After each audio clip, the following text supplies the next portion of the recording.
అంగరంగ వైభవముగా జరిగిన పద్మావతి శ్రీనివాసుల కళ్యాణ మహోత్సవాన్ని పరమానందముతో కన్నులారా చూసిన వకులమాత జన్మ సఫలము కాగా శ్రీ మహాలక్ష్మిని కుమార్తెగా శ్రీమన్నారాయణుణ్ణి అల్లుడిగా పొందవలెనన్న ఆకాశరాజు దంపతుల పుణ్యము ఫలించగా ఈ లోక కళ్యాణానికి సాక్షులై కళ్యాణాన్ని కన్నులారా వీక్షించిన సర్వులు ఆనంద పరవశముతో ధన్యులైరి.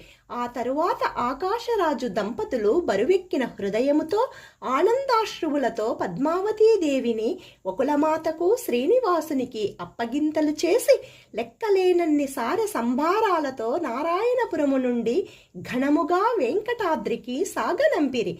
పద్మావతి శ్రీనివాసుల కళ్యాణ మహోత్సవాన్ని చూసిన వారికి, విన్నవారికి, చదివిన వారికి సకల అభీష్టాలు నెరవేరి శుభములు కలుగునని దేవతలు, ఋషులు ఆశీర్వదించిరి.